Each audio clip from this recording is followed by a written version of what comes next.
Livro do Gênesis, capítulo de número 1. Vamos ler, irmãos, dois versículos de número 27 e o versículo de número 28. Gênesis, capítulo 1, versículo de número 27 e o versículo de número 28.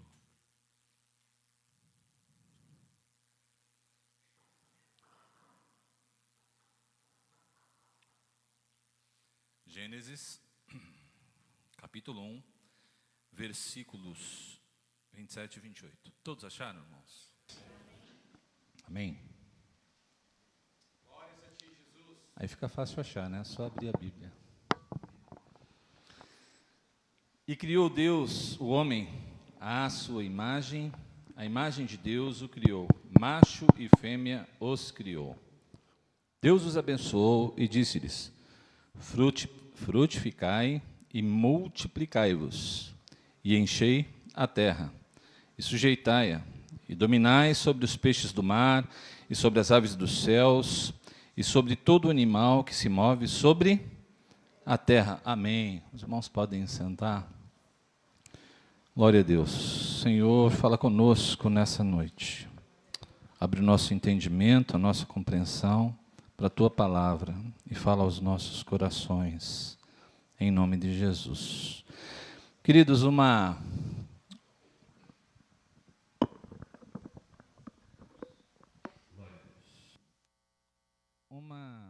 jovem, uma moça casada, uma moça casada, ela entrou no gabinete pastoral. Obviamente, a pastora conhecia, isso é um relato verdadeiro, que eu estou contando aqui para os irmãos. Ela entrou no gabinete pastoral, junto com seu esposo, e o pastor que relatou essa questão disse que aquela moça era uma moça bonita, bem-sucedida e rica, casada com um homem bonito, rico e bem-sucedido. Diz ele, esse pastor, que aquele casal, se qualquer pessoa olhasse para eles, diria que seria o casal dos sonhos. E aquela moça se dirigiu ao pastor e disse: pastor, eu vim falar com o senhor porque eu quero o divórcio. Vou pedir o divórcio ao meu marido. E aquele pastor, ele tomou um susto, se assustou e disse para ela: mas por que você quer pedir o divórcio ao seu marido? Ela disse: porque eu estou sentindo que eu estou perdendo a minha vida.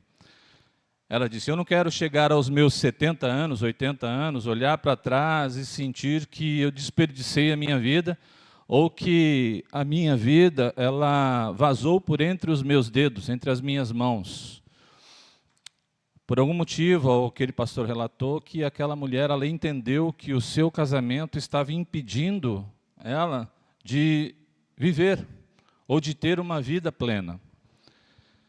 E ele perguntou para ela assim: mas quais são os critérios? Qual é o gabarito?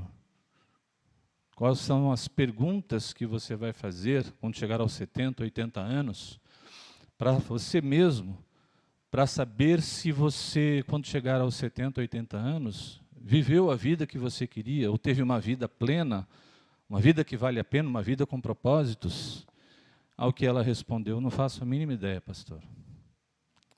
Interessante que esse pastor, quando ele teve esse encontro com essa mulher, ele pensou consigo mesmo: eu também não tenho resposta para essa pergunta.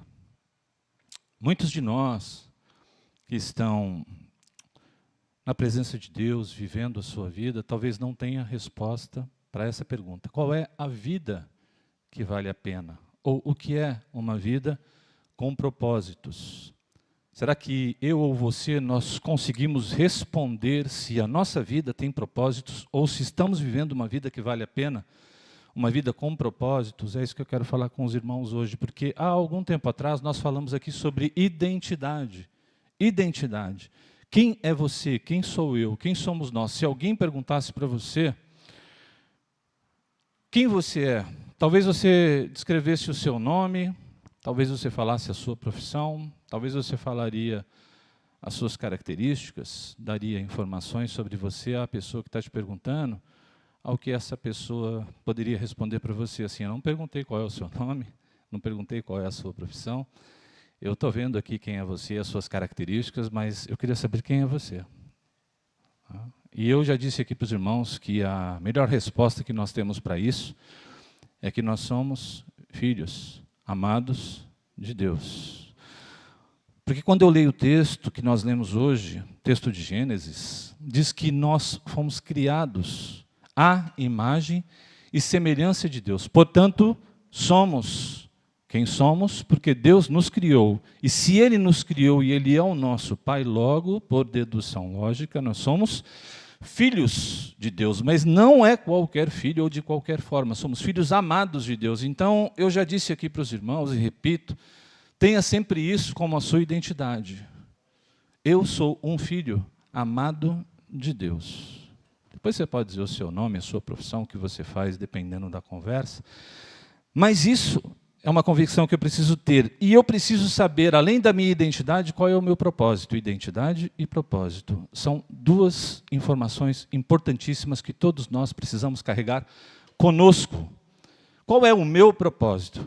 Qual é o seu propósito, Daniel, Rosângela, Conceição, irmão Horácio? Qual é o seu propósito? Você diz assim, pastor, eu nasci para ser engenheiro, para ser um advogado, para ser um professor, para ser um pastor da igreja. Não estou falando de ocupação, trabalho e profissão. Estou falando de propósito de vida.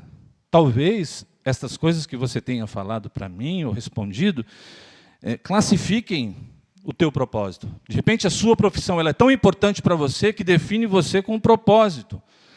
Mas, se eu leio no texto que eu sou a imagem e semelhança de Deus, eu preciso extrair daí, desta afirmação, qual é o meu propósito. Porque se ser criado por Deus me faz filho de Deus, ser criado à imagem de Deus, me faz ter propósito. E qual é o propósito? O meu propósito, então, é ser a imagem de Deus. Qual é o pai que tem um filho que não gostaria que o seu filho fosse parecido com ele? Seguisse os seus passos, as suas instruções, o seu caminho? Ou qual é o filho que, ao crescer, vai observando o pai e a mãe e vai tomando dessas observações, características, ações, pensamentos, que vão refletir a imagem do seu pai e da sua mãe. Coisas que ele vai falar, expressar, ações que ele vai fazer, comportamentos que ele vai ter, que refletem exatamente a imagem de quem? Do pai e da mãe, porque ele cresceu observando eles. Então, qual é o objetivo do filho, ou o propósito que ele entende quando ele vai crescendo? Ser igual ao meu pai, ainda que ele não pense nisso, isso seja intrínseco. Ele vai se parecendo com o pai, com a mãe, né? E quando nós olhamos para esse texto, entendemos que então temos um propósito, sermos a imagem de Deus, eu preciso entender o que isso significa para mim, para que eu possa ter uma vida plena, uma vida que vale a pena, ou uma vida com propósito. Para que aos 70 ou 80, eu não olhe para a minha vida e diga, a vida fugiu das minhas mãos. Fugiu. E eu vivi uma vida sem propósitos. Criados à imagem de Deus, se fomos criados à imagem de Deus, temos a essência de Deus. Veja, existem duas correntes filosóficas, uma chamada existencialismo e outra chamada essencialismo. Existencialismo vai dizer que a minha essência, ela vem depois da minha existência. Já o essencialismo, ele vai dizer que a minha essência precede a minha existência. Quando eu penso que eu fui criado à imagem de Deus e que todas as coisas que existem hoje, antes delas existirem, havia alguém. Antes de o universo ser o que é, antes de eu e você sermos criados, antes desta terra ser criada, havia alguém. E esse alguém é Deus, é o princípio de todas as coisas. Então essa essência já existia. Então quando eu fui criado à imagem de Deus, A essência dele precedeu a minha existência. E quando eu fui criado e recebi esta essência, eu preciso entender o que é essa essência de Deus. Quem é Deus? Para mim, quando eu pergunto para os irmãos, defina Deus em uma palavra, o que você diria? Jesus. Deus em uma palavra, Jesus. O homem perfeito. Deus, quando eu olho para as Sagradas Escrituras, porque talvez você vá procurar propósito para a sua vida em muitos lugares, mas o melhor lugar para você procurar propósito para a sua vida é essa palavra, é a Bíblia Sagrada. Lendo esse texto da Bíblia Sagrada e da Palavra de Deus, algumas considerações ou respostas nos vêm à mente. Por exemplo, quando eu quero definir Deus, eu posso dizer que Deus ele é Espírito. Deus é Espírito. Deus é Espírito e importa que os verdadeiros adoradores o adorem em Espírito e em verdade. Portanto, primeiro, Deus é Espírito. Primeira definição de Deus. Segunda definição de Deus, que descreve Deus. Qual seria? Deus é o quê, irmãos? Uma força. Deus é uma substância. Deus é o universo. Há quem diga isso, né? Deus é esta força que move todas as coisas. Não, Deus não é uma força que move todas as coisas. Deus é uma pessoa. Deus é uma pessoa. Ele se deixa entender como uma pessoa. Deus é pessoal, portanto. Ele é espírito, mas ele é pessoal. Ele é uma pessoa. Terceira coisa que eu posso falar a respeito de Deus é que Deus ele não é único. Ele não é só. Deus, ele não é singular. Deus, ele é plural. Deus é Pai, é Filho e é Espírito Santo. Deus são três pessoas em um. Portanto, Deus, ele é plural. Ele é mais de um. Ele é Espírito, ele é uma pessoa e ele é plural. E uma quarta definição que eu poderia pegar a respeito de Deus é que Deus, ele é criador. Um criador criativo, que faz e constrói todas as coisas a partir do nada. E a partir destas expressões que nós temos, que Deus é Espírito, Deus é uma pessoa, Deus é plural e Deus é criador, nós podemos extrair daqui, desta essência de Deus, a essência para a nossa vida, para que a gente tenha um propósito e um direcionamento na nossa vida, para que a gente não deixe os dias passarem e a gente diga assim lá no futuro que, na verdade, a vida nos levou. Não foi eu quem fiz as minhas escolhas, ou não foi eu que conduzi a minha vida, mas a vida me levou. Então eu posso pautar a minha vida nesses 4 fundamentos, ou nessas 4 expressões, e procurar conduzir a minha vida para que eu seja a imagem e semelhança de Deus, seguindo estas orientações. Se Deus é estas 4 coisas, eu preciso ser também. Primeiro, Deus é Espírito. Se Deus é Espírito, eu entendo que eu também sou um ser espiritual. Eu também tenho um espírito dentro de mim, porque fui feito à imagem e semelhança de Deus. Ora, irmãos, nós levamos a nossa vida baseada em 5 sentidos. Baseado no que ouvimos, na audição, na visão, no olfato, né, no paladar e no tato. E levamos a nossa vida manifestando, ou nos comunicando, ou sentindo, ou usando esses 5 sentidos. Porém, existe um 6º sentido que nós temos, mas que muito poucas pessoas utilizam, se é que utilizam, que é o nosso espírito. É a dimensão que todo ser humano tem de se conectar com Deus e de falar com Ele, de se conectar com um Criador. Ora, irmãos, todos nós somos carne e somos espírito, e a união dos dois se faz alma vivente, assim diz a palavra de Deus. Logo, se sou o espírito, sou um ser espiritual também. Alguém já disse que nós não somos seres humanos vivendo uma experiência espiritual. Aliás, nós não somos seres humanos vivendo uma experiência espiritual. Nós somos seres espirituais vivendo uma experiência humana. João 17, quando Jesus está orando pelos seus discípulos, ele fala algo maravilhoso. Ele diz assim: Pai, eu oro por eles, eu não peço que o Senhor os tire do mundo, mas que o Senhor os livre do mal, porque eles não são deste mundo. Ele fala essas palavras, como se ele olhasse para você e dissesse assim: você não pertence a esse mundo, você não é um ser para viver nesse mundo, você é um ser espiritual. Perceba isso, irmãos, entenda, nós somos seres espirituais.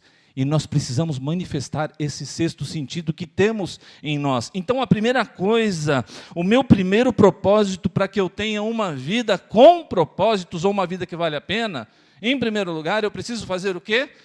Transcender, eu preciso me conectar com Deus. Eu preciso buscar o meu Criador. Eu preciso conversar com Ele, eu preciso falar com Ele, eu preciso ter sensibilidade para ouvir a sua voz. Essa é a nossa primeira obrigação, aquilo que devemos fazer em primeiro lugar, porque Jesus disse: sem mim, nada vocês podem fazer, e por isto que muitos de nós nos frustramos. Quantas vezes as coisas dão erradas na nossa vida, porque tomamos decisões, escolhemos caminhos e estradas, e não falamos com Deus, não consultamos Deus, ou não olhamos para a sua palavra, para a gente saber qual é a sua vontade. Não fazemos isso, não investimos tempo com o Senhor, corremos para todos os lados, atrás de muitas coisas, mas não dedicamos o nosso tempo ao Senhor. Ou quando Jesus disse assim: buscai primeiro o reino de Deus e a sua justiça, e as demais coisas vos serão acrescentadas, a gente pensa: vou na igreja, dou o dízimo, dou a minha oferta, vou participar de algum trabalho, né? E eu entendo e acho que isso é, ou só isso, é buscar a Deus em primeiro lugar. Hoje eu vi um vídeo e eu fiquei pensando qual é o culto que nós estamos prestando a Deus. De uma igreja, igrejas novas, não vou falar qual aqui, né?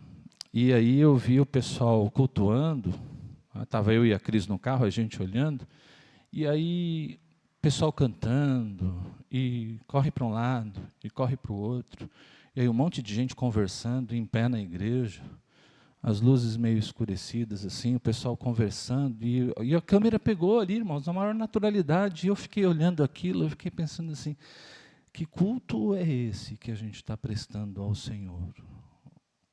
O que é que está acontecendo com a igreja do Senhor?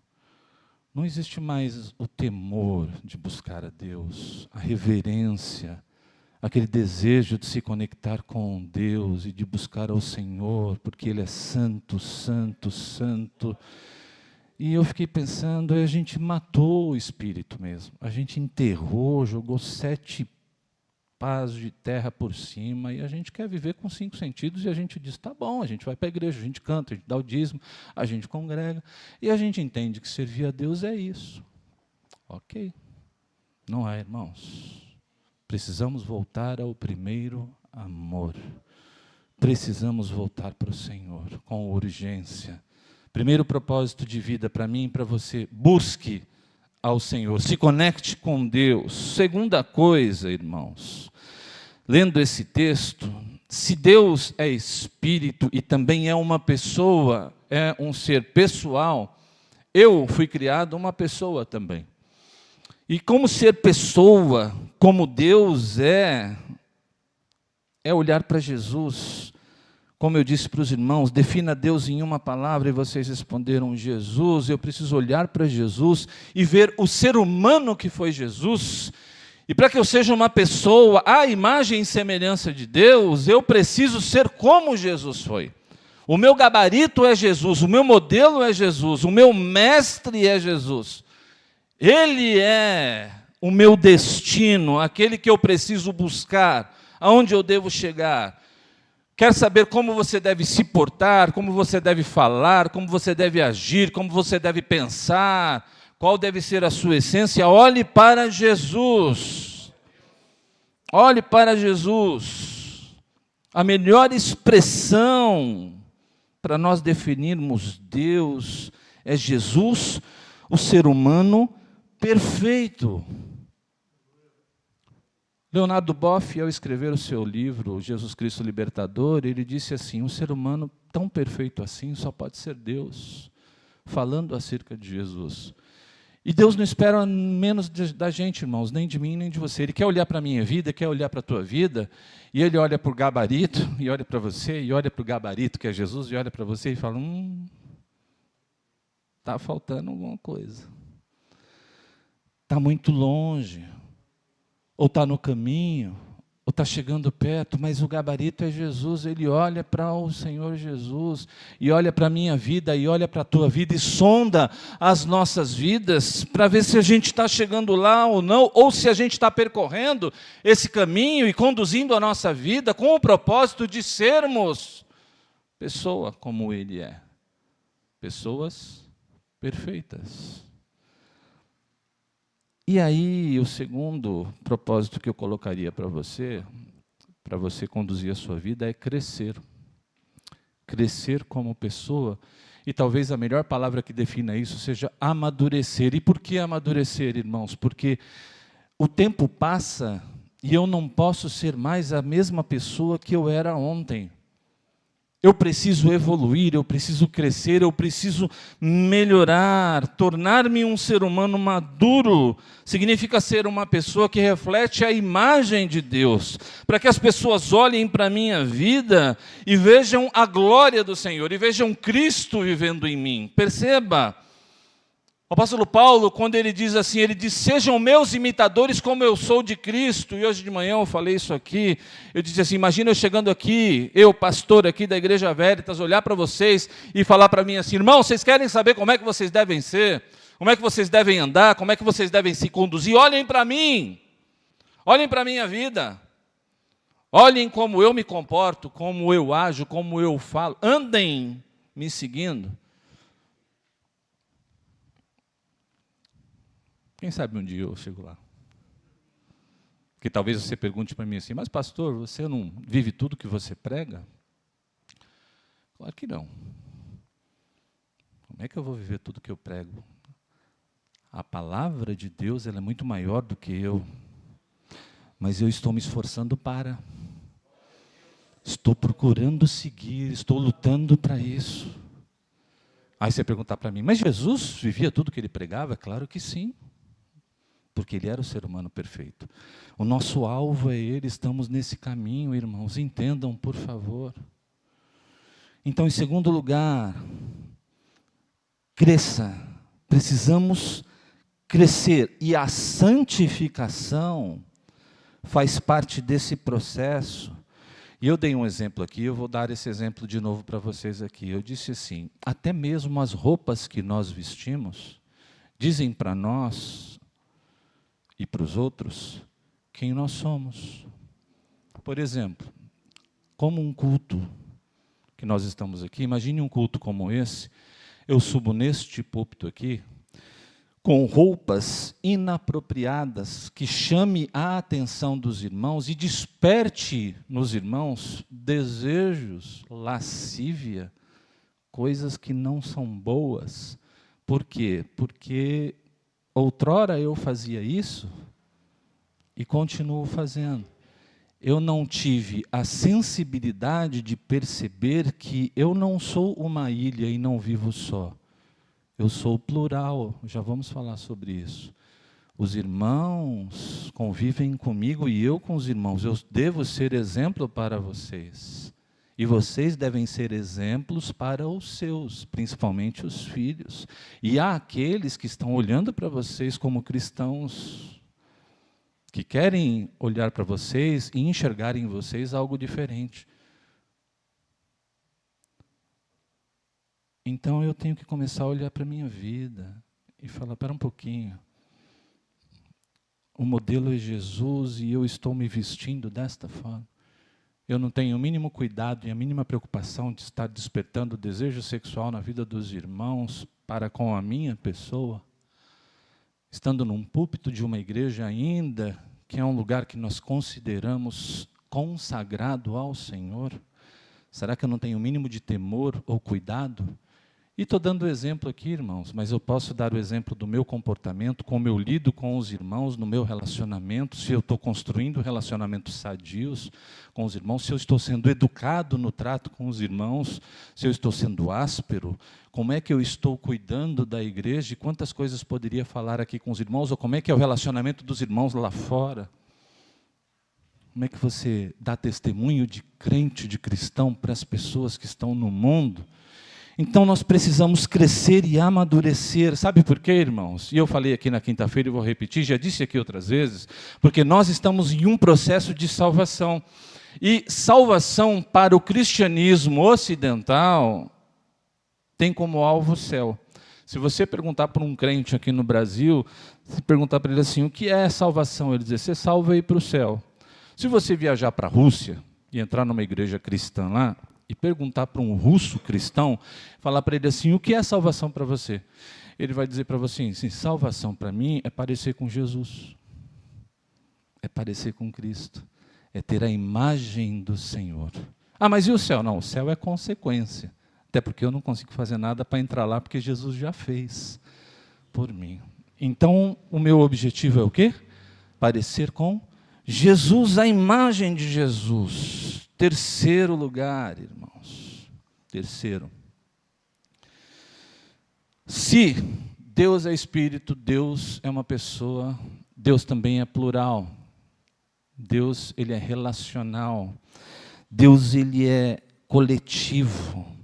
Ele nos criou para termos comunhão. E quando nos criou, criou duas pessoas, homem e mulher, diz o texto que lemos, os criou.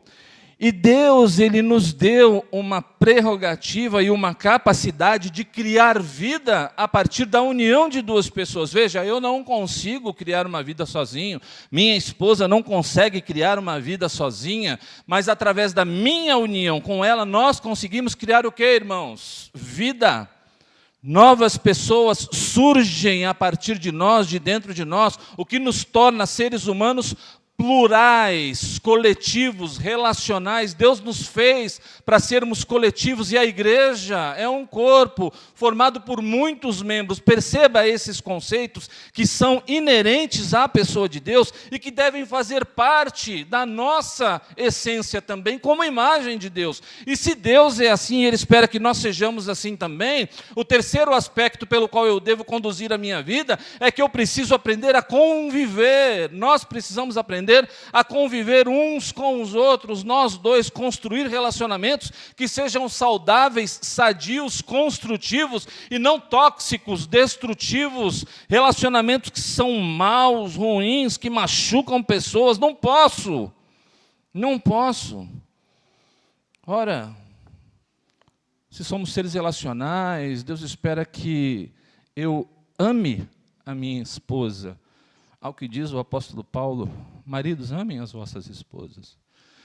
E Deus espera que as esposas respeitem os vossos maridos. Estou citando aqui Efésios, carta de Paulo aos Efésios. E Paulo vai dizer, tratem os filhos com cuidado, as criancinhas, os meninos, as meninas que estão dando os primeiros passos, que eu disse aqui no começo da minha mensagem, estão olhando para os pais, e estão esperando ver dos pais um bom exemplo, o bom cheiro suave de Cristo, e quando às vezes não conseguem sentir esse cheiro, irmãos, a gente tem o trabalho com as crianças aqui, vocês sabem disso, às terças e quintas, o ônibus vai pegar as crianças, traz para cá, dá janta, a gente ensina a palavra de Deus, tal, não sei o quê, e a gente ouve cada coisa dessas crianças. A gente ouve coisas que você fala assim, não, essa criança, ela não tem idade para falar o que ela está falando. Ela não tem. Ela não sabe nem o que é que ela está falando. Bom, se ela não sabe o que significa aquilo que ela está falando, significa que ela ouviu de alguém. Ela ouviu do seu pai, ela ouviu da sua mãe, ela ouviu na sua casa, coisas que ela está reproduzindo para si mesmo. Por quê? Lembra que eu falei para os irmãos? Ser imagem de é pegar a imagem do pai e da mãe e reproduzir em mim. Então, quando eu ouço, ou quando uma criança dessa ouve coisas boas em casa, ela vai reproduzir estas coisas boas para si. Meu pai diz que ele é um filho amado de Deus, a minha mãe diz que tem um propósito de servir a Deus. Eu, criança de 2, 3, 4 anos, vou dizer: mamãe, quando é que vamos para a igreja? Papai, quando vamos adorar o Senhor? Mamãe, quando é que vamos ver Deus? Quem é Deus? Quero saber, sentir Deus. Mas não. Aí chega aqui e a gente ouve coisas e fala assim: não vem delas. Esse cuidado que precisamos ter em nos relacionar e conviver. Hoje, a Cris me mostrou um vídeo logo cedo, antes de nós virmos para o primeiro culto da manhã aqui. E esse vídeo, ele se passou num posto de gasolina. E tinha um rapaz filmando um outro moço, e esse moço chamava João. Esse moço, ele estava numa cadeira de rodas, e ele era tetraplégico. Tetraplégico. Não move do pescoço para baixo. E o rapaz que estava filmando ele, muito emocionado, disse: conta a sua história. E ele disse: eu conto. Ele falou: eu era um surfista, esportista, amava o mar, pegar ondas. Um dia estávamos indo com o nosso carro para a praia, mais ou menos assim a história, e no caminho, tinha 5 pessoas dentro do carro, ele sofreu um acidente, quebrou 3 vértebras na coluna cervical, ficou tetraplégico. E ele disse: faz 22 anos que eu estou sentado nessa cadeira. E ele movia a cadeira, irmãos, com um controle que ficava preso aqui no queixo dele. Ele conseguia mover a cadeira para frente, para trás, andar para lá e para cá, né? E ele disse assim: eu não consigo mais ir ao banheiro e me limpar. Eu não consigo mais me alimentar sozinho. Eu não consigo mais tomar um banho sozinho. Eu não consigo mais abraçar quem eu amo. Não consigo mais. Não consigo mais fazer o que eu gostaria de fazer. Recado que eu deixo para vocês, diz ele: vocês são bilionários. Aliás, não, vocês são trilionários. Ele disse assim: olhe para o seu pé e mexa o seu pé. Olhe para a sua mão e mexa a sua mão. Vocês são bilionários. E quando ele disse isso, que eu não consigo mais abraçar as pessoas que eu amo, e eu falando sobre essa questão de convivência, sabe, irmãos, eu vejo muitas coisas. Eu vejo muitas pessoas machucando, sendo machucadas, ferindo, sendo feridas, crianças, jovens, adultos, casais, porque eu tenho essa, eu vou falar para os irmãos, esse privilégio de participar da intimidade de muitos irmãos, porque sou pastor da igreja e muitos vêm conversar comigo, vêm conversar com a Cris, nos chamam para o gabinete, e lá relatam, lá confessam, lá abrem o coração, pedindo ajuda, às vezes gritando por ajuda, e a gente vê muitas coisas. E a gente vê que o tempo está passando e as pessoas estão perdendo esse fio de vida, sabe? A vida ela está escorregando entre as mãos delas e eles não estão percebendo. E aí, quando for tentar abraçar, não vai dar mais tempo para abraçar, porque aí o filho já foi embora, casou, já não está mais lá, a filha já foi embora. Nós temos um caso aqui na cidade de um homem muito bem sucedido aqui, que perdeu a filha num acidente de carro, e que chorava e gritava no enterro da filha, e eu fico pensando na vida daquele homem, né? O sofrimento, a dor, a angústia, e quanto o arrependimento de não ter passado mais tempo com ela, de não ter conversado mais com ela, de não ter abraçado mais ela, porque a gente vive, irmãos, pensando que somos eternos. E somos, se Deus nos levar para o céu, né? Assim seremos. Mas a nossa vida aqui, que é tão curta, não deixe passar as oportunidades. Aprenda a conviver. Aprenda a se relacionar. Aprenda a construir relacionamentos sadios. Olhe para quem está do seu lado. seus pais, seus filhos, seus irmãos, os irmãos aqui da igreja, todos nós. Conviver, relacionamentos sadios. Aprenda a conviver como terceiro propósito. E o quarto, e eu encerro aqui, irmãos. Quarto propósito que eu deixo para você. Primeiro, conecte-se com Deus, busque a Deus. Segundo, cresça, crie maturidade. Terceiro, aprenda a conviver. E quarto, construa, trabalhe, produza. Porque o texto diz assim, frutifiquem. E o frutificar nesse texto não é Gálatas 5:22. Sim, precisamos do fruto do Espírito, mas aqui, frutificar é produzir, é construir, é fazer, é tornar as suas mãos produtivas, é aplicar Deus no seu trabalho, na sua profissão, no que você fizer, em todos os lugares, esteja sempre produzindo e fazendo. Você pode abençoar vidas com a profissão que Deus te deu. Você pode abençoar vidas. Eu disse aqui hoje de manhã que eu acordar de manhã e fazer um café para minha esposa tomar é um trabalho, é uma ocupação e é bom. Ela cuidar da casa como ela cuida é um trabalho. Ela está trabalhando, está sendo produtiva, porque está cuidando da família, está cuidando dos seus. Investir tempo na educação dos filhos, no cuidado dos filhos, no cuidado da família, é um trabalho que agrada a Deus. Aí você vai falar assim, pastor, mas tem hierarquia, importa ser empresário, não ser empresário, ser qualquer profissão, não importa o que você faz. Não é disso que a gente está falando. É de ser útil, ser produtivo e abençoar vidas com aquilo que você faz. Porque até mesmo na empresa que você trabalha, ou servindo aos seus clientes, você pode abençoar pessoas. Pense nisso. Construa coisas. Seja produtivo. Esse é o quarto propósito que eu tenho para você. Viu? Eu vejo os irmãos vindo aqui às 6 horas da manhã todos os dias e orando. E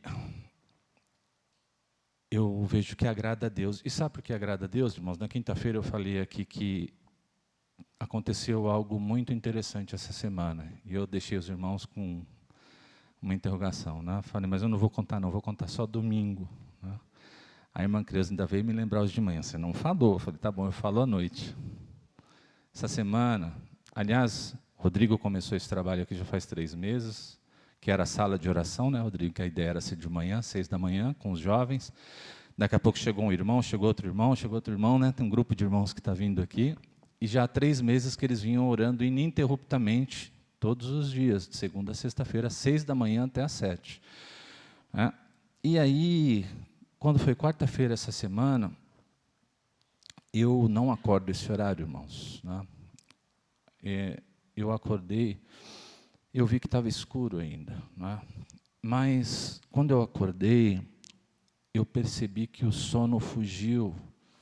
E eu me levantei da cama, fui até o banheiro, voltei, sentei na cama. E eu não consegui nem voltar a deitar, porque o sono fugiu. E eu pensei, vou na oração às 6 da manhã. Vou orar com os irmãos. E vim. Quando cheguei aqui, era 5 para 6, a igreja estava fechada, eu abri a igreja, pensei comigo, daqui a pouco eles chegam. Aí passou 10 minutos, 15 minutos, 20 minutos, e não chegava ninguém. Eu falei, o que está acontecendo? Porque o Rodrigo disse para mim o seguinte, que quase sempre tem 7 pessoas aqui, o número 7, quase sempre tem 7 aqui. Ele ainda brincou comigo, esse número 7 é um mistério na Bíblia, né? E não chegava ninguém. Eu falei, Jesus, o que aconteceu? Foram tudo arrebatados e eu fiquei, né? Falei, misericórdia.